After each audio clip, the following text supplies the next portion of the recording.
Before we get started using vMotion and storage vMotion, let's first take a moment to describe exactly what these technologies are. vMotion is what makes vSphere the killer app. Every vSphere admin out there, if they've been around for a while, they can remember their first time that they ever saw vMotion in action. And I believe every vSphere admin is in concurrence that their mind was blown. After all, how is it possible that a running virtual machine could be moved like magic from one host to another host with no downtime in seconds? There's no doubt that with vMotion and high availability, VMware was destined to take over the enterprise data center. So let's define vMotion officially. It is VMware's trademark term, their technology, and it magically migrates a running virtual machine from one host to another host with no downtime. Let's analyze that for a second. A running virtual machine. So the applications are running, the end users are using it, but those applications and that data and those network connections are magically going to move from one host to another host, and no downtime is going to occur. The end users won't even know that it ever happened. And it might even happen via automation with VMware's distributed resource scheduler. It can trigger a vMotion. The workloads and data and applications are just moving around the data center all the time with these technologies, and no one even gives it a second thought. It really is amazing. And then there's storage vMotion, also known as SVMotion. It came around later, and it was still very magical. But after having seen vMotion, I think everyone wasn't quite as impressed with storage vMotion, simply because vMotion had already done this before with workloads, running workloads. So storage vMotion is, again, magically migrating a running virtual machine's storage, its virtual machine disk file, from one data store, maybe an iSCSI SAN, to another data store, perhaps another iSCSI SAN, or even a VMware vSAN hyperconverged infrastructure, again, with no downtime. These are incredible technologies. But why would we want to use these in the first place? I mean, face it, we can't always shut down our applications, and we really don't want to if we don't have to. So what these technologies provide us are the ability to perform, for example, host maintenance. Maybe we have a power supply in a host that's not hot swappable. That power supply has to be replaced. Maybe there's a bad disk or a CPU that's thrown a warning. In that case, we could perform a vMotion and move those running workloads to another host. Maybe we also have storage maintenance to perform. We need to shut down the SAN and replace the piece that has failed. Maybe we need to perform some sort of upgrade on the SAN. We can perform a storage vMotion and move those virtual machine disk files to another storage array. Maybe we have workloads that we'd like to simply group up. This is our preference. We want to balance the workloads manually. We want to group workloads that run together, or maybe we want to group virtual machine disk files that are all running together on the same SAN. We can easily move workloads in the middle of the day, yes, with no downtime, and the end users typically never notice even a blip in service. Or perhaps we need to perform some sort of upgrade. While you may think that if you buy high-end hardware and storage, you never have to perform a reboot to upgrade those systems, unfortunately, it's not always true. And vMotion or storage vMotion allows us to move those workloads off, keep them up and running, perform the upgrades or the maintenance that we need to perform, and then put those workloads back. So what are the requirements? Well, vMotion has more requirements, I would say, than storage vMotion. With vMotion, you really need to have shared storage that's fully accessible by both of the hosts. Now, it is possible to perform a vMotion without shared storage. In that case, the virtual machine disk file would be transmitted over the network from one host to another, or from one array to another host, whatever the case might be. But best practices really for zero downtime are that you need to have shared storage between the hosts that's fully accessible. And then the hard requirement is that you have to have a VM kernel interface that's enabled on both hosts with the vMotion service checked off. That means that vMotion traffic will traverse that VM kernel interface. You'll need to have 150 milliseconds round trip time maximum between your hosts. And really, the ideal host configuration is that they're in the same data center. After all, they should be sharing the same shared storage. We'll talk more about long distance vMotion later in this module. The best practice is to dedicate a physical network adapter on each host for vMotion traffic, especially if you're going to be performing concurrent vMotions, so multiple vMotions happening at the same time, and especially when there's no shared storage. Again, because that virtual machine disk file will be transmitted across that VM kernel interface with the vMotion service enabled. You'll also need to have CPU compatibility between hosts. After all, these are running workloads, and if one CPU is going to be able to run it, when the workload moves to the new host, that CPU also needs to be able to run the exact same workload without a reboot.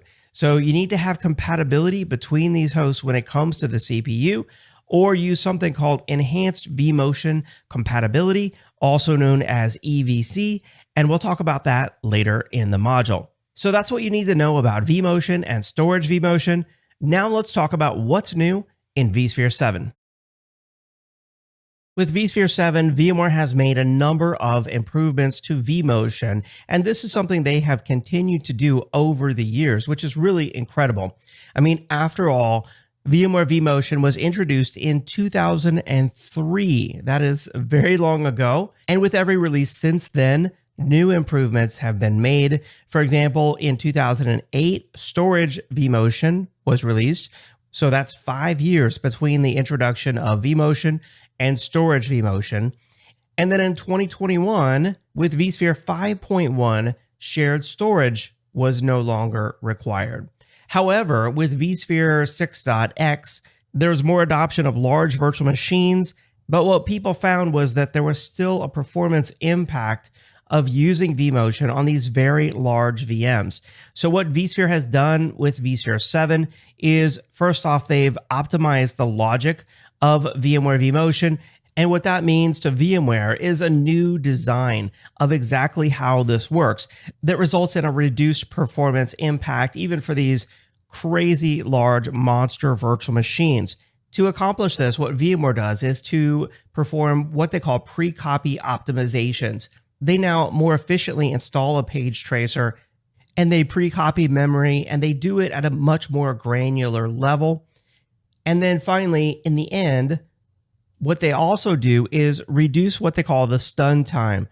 This is the switch over time, and VMware targets to flip the switch, if you will, from the source to the destination in 1 second or less. That's 1 second of disruption or less for virtual machines, even of a monster size. I'm talking about workloads with 256 virtual CPUs and up to 6 terabytes of memory.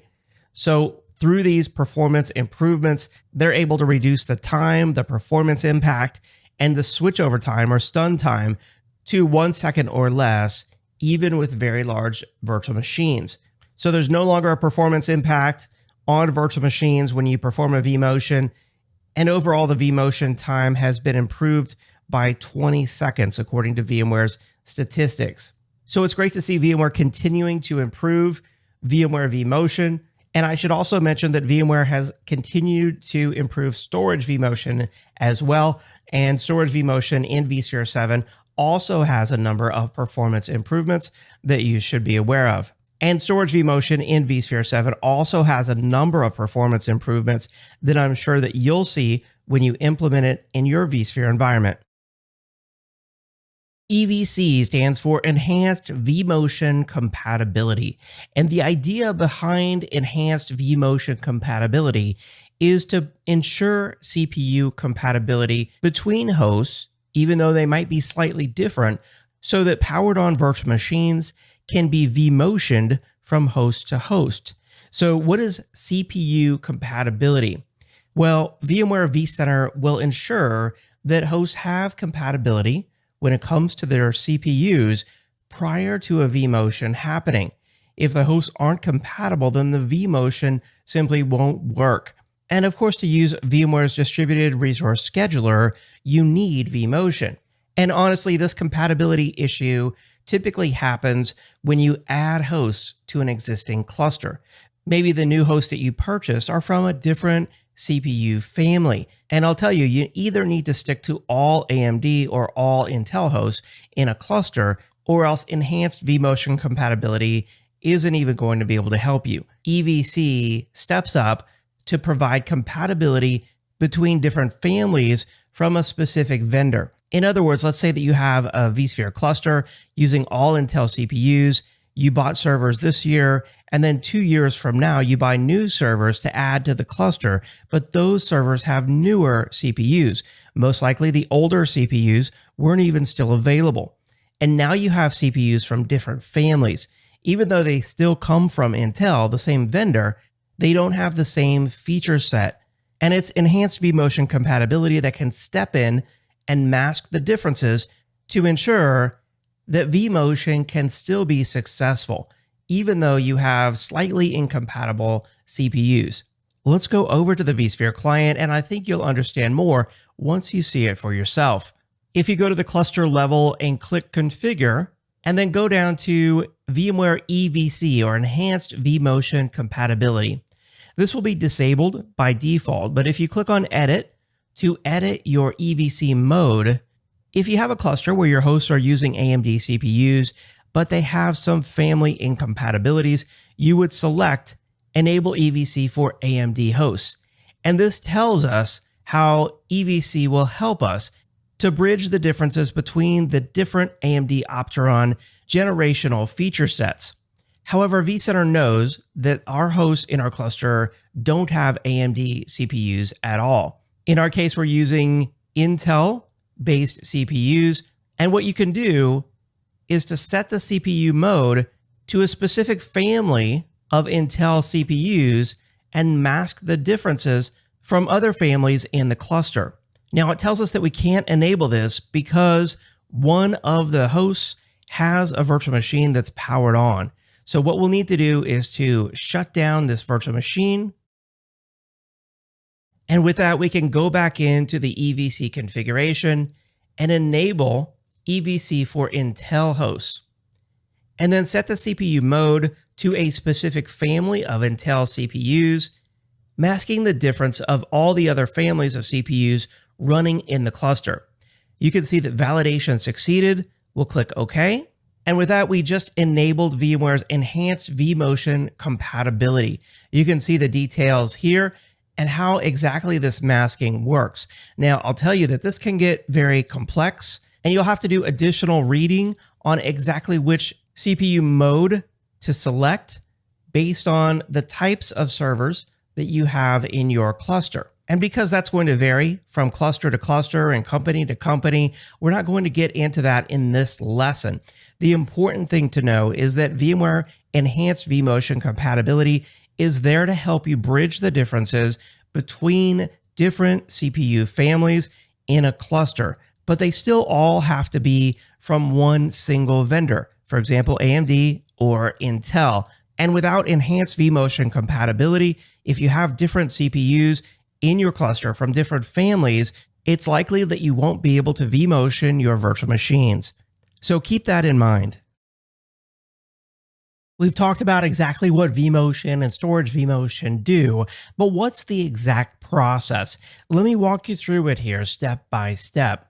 With vMotion, the process is simple. If we start off with the same cluster that we've been working with here at the Wired Brain Coffee Company, and let's say that we have a data store with a virtual machine disk file on it. We've got a virtual machine running on our first host, and of course it's utilizing its virtual machine disk.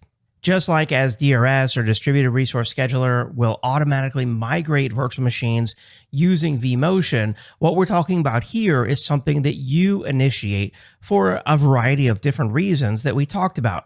Upgrading, maintenance, perhaps just manually balancing the load or grouping like applications.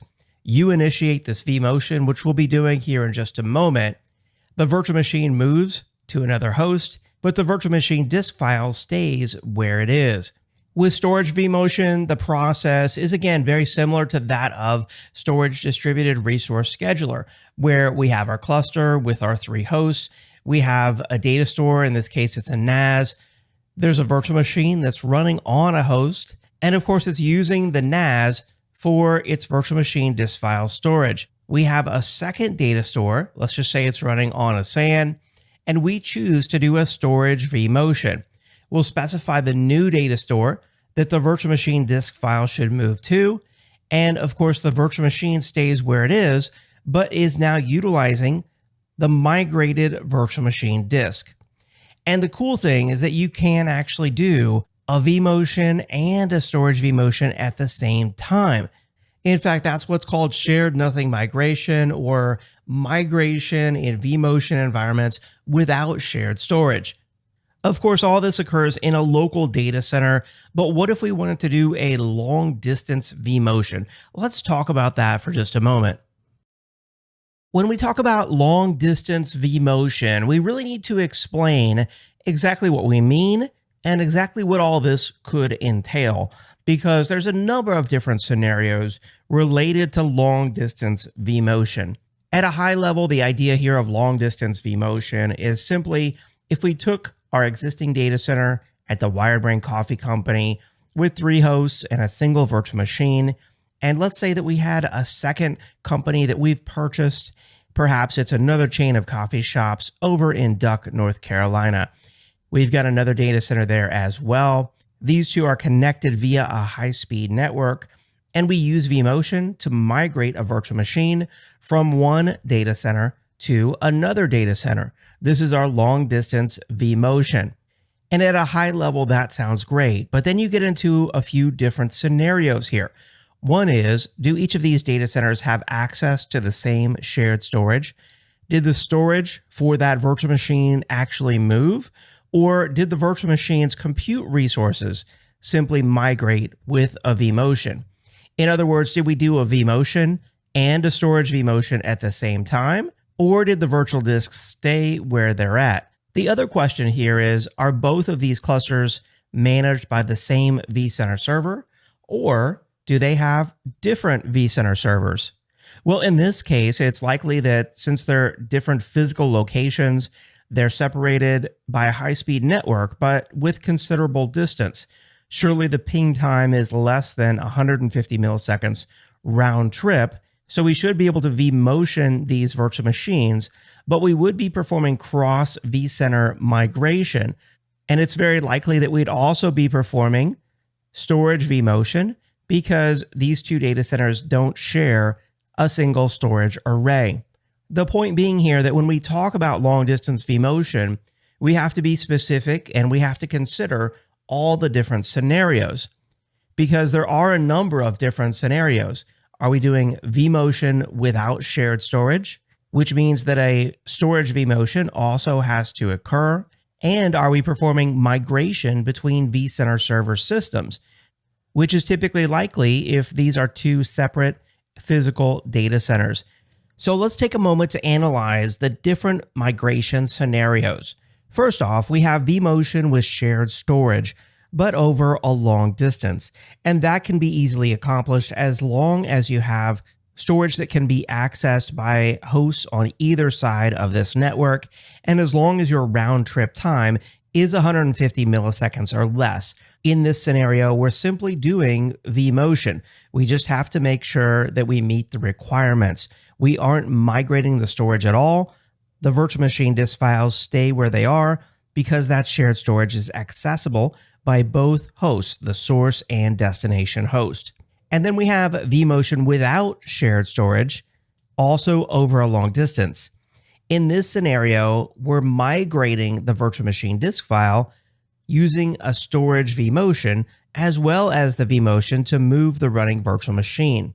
This scenario is going to add some additional requirements. And then finally, the last and most complex scenario here is vMotion between vCenter servers with no shared storage, also over a long distance. And this is going to have the longest list of requirements and complexities. And when people think of long distance vMotion, this is going to have the longest list of requirements and complexities. When people talk about long distance vMotion, they really may be talking about any one of these three different scenarios. So let's talk more specifically now about the requirements. First off, let's assume that there's no shared storage and no shared vCenter between the hosts that the virtual machines are moving from and to. We'll need to have vSphere Enterprise Plus licensing because that's what provides the ability to do cross vCenter migration. Of course, we'll need to meet the vMotion network requirements, and the destination host must be able to access the destination storage. And that sounds kind of silly, but if you're migrating a virtual machine across the network and migrating the virtual machine storage and changing the vCenter, there's a lot of complexity going on here, and you need to consider every requirement. VMware vCenter places limits on the number of simultaneous migrations and provisioning operations that can occur on ESXi hosts, on your data stores, and also on the network. And it uses a number to calculate these, with the point being to ensure that the virtual infrastructure doesn't become overwhelmed, because what seems like a simple migration can impact the vSphere infrastructure significantly. If you're moving, for example, a virtual machine, doing a vMotion across a 10 gig network interface or between hosts that don't have shared storage. So consider the limitations on simultaneous migrations if you should do more than one long distance vMotion at a time. You'll also need to make sure that you have time synchronization in place on both the source and destination. And finally, an important requirement for cross vCenter migration is that you'll need to be using what's called vCenter Enhanced Link Mode and the same single sign-on domain. So that's what you need to know about long-distance vMotion. Now, here at the Wired Brain Coffee Company, we don't have two physical data centers at this point. We don't have two different vCenter servers. So we won't be attempting a long-distance vMotion today, but I hope that you now understand the requirements as well as the various scenarios, as well as the various migration scenarios. When it comes to performing a migration, it's important to understand how the virtual machine swap file plays into this. If the virtual machine is powered off, you don't have to worry about the swap file because the swap file won't be in use. However, for any powered on virtual machines that you migrate, that virtual machine swap file needs to be accessible by both the source and destination host, as the destination host will need that swap file to ensure that there's no downtime once the virtual machine is migrated. Let's go see how this works in the vSphere client. If we go to a specific virtual machine and we edit its settings, inside the configuration for the virtual machine disk, you can see the location of the virtual machine disk file. In this case, it's in a data store called Node 0 Local SSD 500 gigabytes, and you can see the path and name of the virtual machine disk file, the VMDK file. However, if we go to virtual machine options, there's also something called a swap file, which if the virtual machine runs out of memory, or in some cases, if it just chooses to use it, the virtual machine swap file is a separate file on disk. And you can find the location for the swap file here inside Advanced. And the default is to use the settings of the cluster or the host containing the virtual machine in order to determine where to store that swap file. Now, if you try to perform a vMotion and the destination host can't access the swap file, then the destination host isn't going to be able to take control and run this virtual machine that you're migrating to it without any downtime. So if we go to look at the cluster settings, for example, on this cluster, here on the configuration tab inside general, you can see the swap file location is set to the virtual machine directory by default. If we click edit, we can change this to a data store specified by the host if we wanted to do that. However, I encourage you to keep the default here and choose the virtual machine directory. That way, if you migrate a virtual machine, the source and destination host will surely have access to the virtual machine directory already to access the virtual machine disk file, so accessing the swap file should work just as well. The point being here that you see on the warning is that if the data store is not visible to both the source and destination host during a vMotion, that vMotion might fail or have performance impacts that vMotion might not complete successfully. And by the way, each host also has its own virtual machine swap file configuration location that you'll find here underneath Configure, Swap File Location for each host. This can be edited if the host is not part of a cluster. If it's part of a cluster, then the cluster settings are what will determine the virtual machine swap file locations. When it comes to complexity and requirements, the total opposite end of the spectrum from performing a cross vCenter long-distance vMotion is simply to migrate a powered off or suspended virtual machine. This should be super easy, but there are a couple of things to watch out for. For example, let's take this virtual machine, and if we right-click on it and click Migrate, or simply just click on it, drag it, and drop it over to the location we'd like to migrate it to, either one will bring up the migration wizard. And it's here that we first select the migration type, with the default being simply to change the compute resource only, meaning to move it from one server to another server. Well, that should be the easiest option. It's the default. We'll just click Next, and then we're prompted to choose where we would like to move this virtual machine to. Well, we actually already told it, right? We dragged it and dropped it onto the prod1 cluster. However, the prod1 cluster is not listed here, is it? And if we select hosts, the only host that we have the option to move it to is actually the host that it's already running on. So that doesn't help us very much either. So why isn't the cluster that we chose to move it to listed here? Well, to answer that, let's take a look at the VM origin. Notice that it's running currently on cluster management 1. It's on host node 0. It's connected to the virtual machine network, VM network, and it's utilizing storage from both NAS data store cluster 1 as well as node 0 local SSD 500 gigabytes. That is a local data store on host node 0. And that right there, the very last item on this list, is the reason that we can't migrate it into the cluster. That's because the virtual machine disk file is actually on the local storage of host node 0. So really what we have to do is to go back and perform both a compute resource and storage resource migration at the same time. In other words, perform a vMotion and a storage vMotion at the same time. To do that, we'll click Next, and then we have already selected the prod1 cluster, which we dragged and dropped the virtual machine onto.